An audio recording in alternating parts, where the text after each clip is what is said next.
won't compromise or settle. I'm the one behind the wheel of my life, I won't put on the gas pedal. And I push it down to the metal, till I'm on a whole new level. For personal growth, marketing, branding, and spirituality will help you turn your dreams to reality. Whatever goals you got in mind will help you reach them uncompromised. Cause we are the Uncompromised Podcast with your host, Adam Wills. So let's start the show.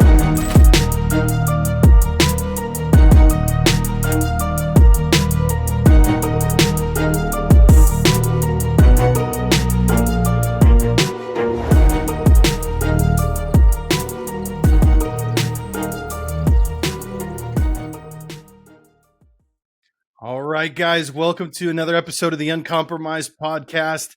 I'm your host, Adam Wills, and here we are on episode 7. How fast that happened.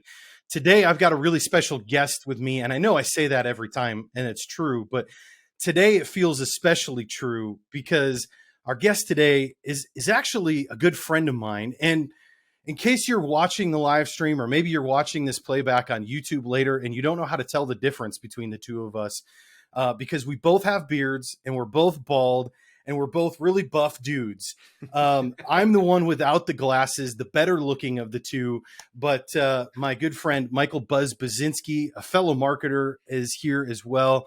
And so we'll start there. Welcome you to the show, Buzz. Thanks for being here. Thanks for having me. Are you going to give me that intro, the podcast intro? That podcast intro is mine, and Joey Yak did a phenomenal job. So No, I'm not talking about that. I'm talking about the intro, my bio intro. Oh, you don't need any more intro than that. Oh, I okay. thought we were going to talk about that. All right, take 2. Okay, so Michael Buzinski. He's got a podcast of his own. It's the You Are Buzzworthy podcast. He is also the author of The Rule of 26, How to Double Your Revenue from Your Website, which is a phenomenal book, which I recommend that you check out. I also recommend that you check out the new version, if you will. It's 1.5, maybe. I don't know how to describe it. It's a co-authored book that Michael and I are doing together. The Rule of 26 for Public Safety Brands, which is coming out very soon, which I'm excited to tell you about. But today, let's start with the topic today, because we don't have a lot of time. This is the whole point in this podcast, Buzz, is that it's quick and we get to the point. Okay, so tell me, where do you stand uncompromised as an entrepreneur, Buzz? As an entrepreneur, so we were talking about before the show, we were talking about AI and where I stand with AI and marketing. And a lot of people are talking about how AI is going to replace marketers and copywriters and all this other stuff. And where I stand in this evolving topic is that I don't think AI is going to replace human beings. And I refuse to allow AI to replace the human beings in my organization. Nor do I am uncompromised in the fact that we do not allow AI to write all of our copy. And the reason we do that is because that AI is still very, well, there's 2 things. One, it's not good at it. It's only as good as the information it's given. It does not create anything new. So if we're all walking around with a bunch of AI bots writing our copy, we're all going to be saying the same thing, which the words are going to be in different in order. So there's absolutely no unique selling proposition if you allow a robot to try to talk about your business, right? The second thing is that personality. A robot does not have personality. It can emulate personality, but it doesn't have your personality. It doesn't have your buzzwords, if you will. It does not have the inflection a human being has, the actual feeling. It can only simulate that, right? Because it can't create anything. And we have unique feelings every day. And really good marketing is created from unique ideas, unique feelings, unique perspectives. You can't get that from a robot. And so the people who are leaning too far on AI, I feel, are going to be left behind. Us who are using AI to optimize our copywriting, optimize the automation, bingo. optimize the process.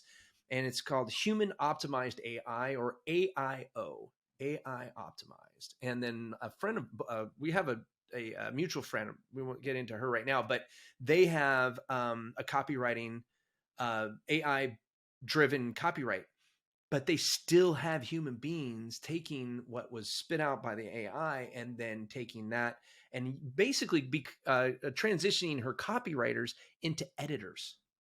And then the editors put their flair into it and they fill in the gaps and all that good stuff. So I do not compromise on my marketing when it comes to AI. Now you've kind of got the soul of a copywriter, just like I do. And so I totally hear your position, and in most instances agree with you. I think the emphasis that I'll place on what you said is that you don't use it to write your copy, but rather you leverage it as a tool that is assisted by a human, right? Mm-hmm. To optimize the copy, which I think is it's a great tool for that, right? So here's the thing about AI is, like you said, it's only as good as the input that you give it, right? Mm-hmm. So prompt engineering, as they call it, is really what's important, is knowing how to write a good prompt. And Mm-hmm. so the funny thing is right before we started this episode, and we were talking about how to write a description for it, I said, you know what? I think in honor of the topic of the episode, we should let AI write the description. And so I wrote a really horrible prompt, and it did okay writing the description, but we decided to leave it as it is. It referred to my podcast as the Marketing Matters podcast. So I don't know, maybe that's copyrighted and I just infringed on someone else's podcast by putting it in there today. But the point is that, like, you have to write a good prompt first, right? It's not some magic bullet. It's not something that you can use and is just automatically going to take your marketing efforts and the content that you write in general to the next level. But if you understand how to use it, I think you can leverage AI to your advantage, right? There are some out there that would say, other marketers or marketing agency owners that I've talked to, that are full stop on it, that are like, nope, I won't even touch it. Then they're stuck in the growth stage of their business because you can't scale properly without leveraging technology. And the problem is you can't even get around AI half the time anymore. AI is built into your Gmail now. You Yeah. can attach it to anything. We're creating a bot for our clients now that's AI driven. I think you have one for your CRM. We all are utilizing it to reduce the amount of mundane tasks that humans over time will stop doing well because we suck at repetitive tasks. We're too creative to do the same thing every time, over and over and over. And so if we can give our clients a better experience by giving predictable output every single time, like a website does, right? Website gives the information that we put into it the way we want it every single time. So we can train a bot to regurgitate how we talk, what terminology we use, and all the other things that go along with it. Now we can utilize that bandwidth of the human beings that used to have to do that into something more creative and be more innovative with the tools we have. Yeah, I agree with you. And that's actually one of the fallacies, if you will, about AI right now, is everybody thinks you can train it, right? So everybody's like, oh, if you go use Chat GPT, for example, and you start utilizing and putting in good prompts, right, that you can train it. There's really no training it, because that AI is built off of a database that's already almost 3 years old. All of that information was scraped from the internet back in late 2020, early 2021. And Chat GPT 3, version 3, is what we're all using right now. It's using information that's at least 2 years old, right? And so when Chat GPT 4 comes out here very soon, it'll be a more updated database, but it's not like what you're putting in is updating, and teaching it anything. It's just regurgitating information. Right. So the bots that we're building, we're utilizing the Chat GPT framework, but we're starting with our own baby that has zero input. And then we're only putting the information of our clients' websites, sales technique, SOPs, anything that we want to teach it, so that, and then it has the conversation built into it already. Chat GPT that's the whole power that OpenAI has put behind Chat GPT, is that you can chat with it. You can talk to the robot, and the robot will talk back to you, right, in conversation. And so instead of like before, where it was like you had to put information in and either you chose from a series of answers, or it only had certain logics that you had to hardwire into it. Now it can go back into the short database you have. And if somebody's asking like, hey, I can't log into my system, it's going to go back into the troubleshooting SOPs that are already put into that and spit that back out, which will take a human being longer to do, especially if they're a new tech, right? And we know tech support folks are hard to hold on to. So you're always having to train and train. Well, you train the robot once, it starts answering. And the longer it's answering on that limited database, the better it is at answering it, because it recognizes when a human being has to ask the same question more than once to get the answer they're looking for, right? So I agree that using ChatGPT, OpenAI's like free version, that right there, you're dealing with a database that's already 2 years old. Okay. And it also hallucinates because there's so much information, right? Yeah. But when you give it's like a baby, robots are like babies. They will do what you tell it to do if you train it properly, but you have to give it very concise instructions, or I should say more like a dog. If you give a dog a very, very concise instructions over and over again, it will do exactly what you say if you give it the right input, right? But if you give it too much information, it's going to go, what the heck do you want from me? Do you want me to sit, lay down, roll over, eat, whatever, it's like, then that's where it hallucinates, right? And just like you see a dog start doing the wrong command when you're like, why are you doing that when you're supposed to be doing that? Because you gave it too much information. Mm-hmm. So let's talk about some practical examples here of how you and your team leverage AI within your marketing agency. What are some examples of ways that you use it? So the first thing we did was we started using it in our SEO. And we literally, when I'm writing my blogs, I start everything by myself. Like I try new technology on my own company. If it doesn't work for me, it's not going to work for my clients. Okay. So I first started with that. I was like, all right, well, let's see what this thing does. Because people are like, oh, you just put in a couple prompts and it'll do everything. I'm like, okay. So I kind of like what we did with the introduction, right? So I said, okay, I'll give it a bunch of stuff. And I, did the research on the prompts, all this stuff. It gave out, it was okay, right? It was like, it had the structure, but I ended up rewriting everything. So what we've actually been able to do is like, hey, listen, we know that a good blog has a list cycle, right? It's got, the 5 things that ... right? We know that a blog has certain need for certain topics in a main topic, right?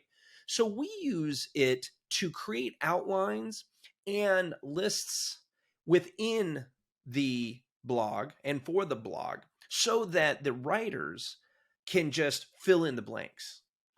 And then if we have something that's historical, like we needed some facts, like what is the average of blah, blah, blah, blah, we can pop that in there, and then we fact check it really quick. But it was a lot faster to go, oh, I've got a couple keywords I can go in there and find out where, and you can tell the Chat GPT, where did you get your resources, right? So you can cite your resources and all that other stuff. So that takes a long time. So now I can write an 1,800, I did this the other day, 1,800 word blog that an SEO score of 90 in less than 2 hours. Yeah. From scratch. Yeah.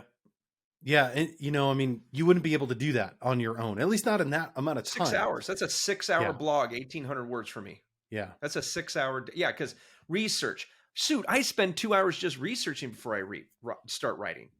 Yeah.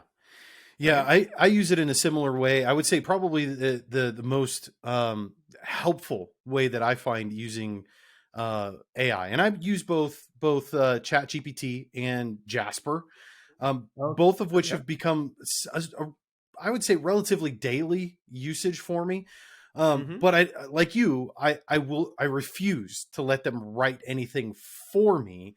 I guide what it's giving me, right? And I use it probably more often than anything for website copy and email copy. But what I always do is I will create the outline, and then I will start off writing, right? And I generally Mm-hmm. will use it to reword some things for me, give me some new ideas, or if Mm-hmm. I get stuck on a thought, let it kind of continue the thought for me. That gives me sort of an aha moment to say, oh, okay, like this is a really good track to go down.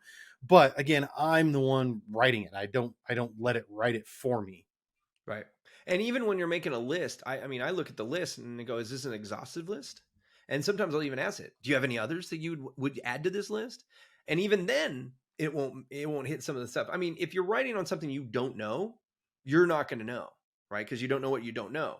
So if you're a marketer writing for other people in a subject matter that you're not familiar with, you run the risk of actually creating misinformation for your clients, and that's bad, right? But that's why, like you're in the safety industry. You know the safety industry. You know the buzzwords. You know a lot of the facts. You know the inner workings of the industry, all that good stuff. So when you're writing for your clients, you're probably doing it better than them.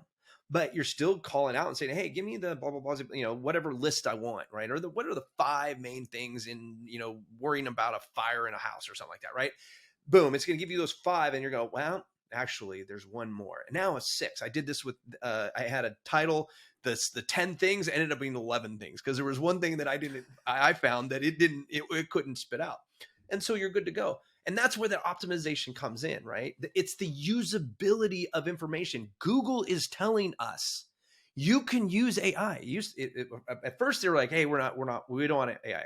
I think Mm-hmm. they've come back around because they're now hinting, we don't care if it's AI. We care if it's usable. The Yeah. algorithm is not giving us who has the most keywords Mm-hmm. in their copy, who has the Right. most words in their copy, who has the most links and backlinks and all the other crap that we have to deal with in trying to rank things. It's the usability. So Exactly. if your content isn't usable for the end user, it's worthless. It has to, and that's why optimizing it by humans for humans is a much better approach. Yeah. Let's shift gears here a little bit as we wrap up. Okay. Why don't you tell everybody a little bit about your podcast, the You Are Buzzworthy podcast? Because I think that's something everybody, my listeners would really enjoy, and I'd like to send them over your way to check out your podcast as well. So what's it all about? I would love to have the more people coming on there. We have a huge following so far, which we're very, very proud of. It's called the You Are Buzzworthy podcast, and we talk about running profitable service-based businesses. And we'll talk everything about mindset, money, operations, people, sales. And it really is all about demystifying the complexities of profitably running a service-based business. And the reason I do this, the whole point of the podcast is to help entrepreneurs avoid entrepreneur poverty, because I lived entrepreneur poverty for 13 years. And I refuse, and I'm uncompromised in ever returning. Hey, wait, that's another podcast episode. You can't have 2 things that you stand uncompromised in one episode. That is against the podcast rules. Well, I'm compromised in compromising on the 2. I'm compromised. Nice job. I stand by my uncompromisable point of view. I love it. Nice work. All right. So why don't you let everybody, hey, do you want to promote anything? You want to let everybody know how to connect with you, or what do you got there, Buzz? Yeah. So 2 things real quick. Buzzworthy.biz is where you can check us out as far as the SEO stuff goes. And then I have a live event coming in August of 2023. So if you're lucky enough to hear this live, you can email me at buzz@buzzworthy.biz and get some more information on that. But we are going to have the Growth to Scale intensive in St. Louis in August 23rd through 25th. And it is all about going from a growth phase in your business to a scale phase in your service-based business. So we'd love to have you. Awesome. All right. Well, Buzz, thanks for being on the Uncompromised podcast. It's been awesome having you. And folks, thanks for tuning in. I got a favor to ask of you. Please subscribe to the show, like it wherever you love to listen to podcasts, but also give it a review. We're a brand new podcast, 7 episodes in, which means it's a really important time to get those reviews in so that the show can be found by other people and it can be picked up by the algorithms. So until next time, Remember to be uncompromised, and we'll catch you on the next episode.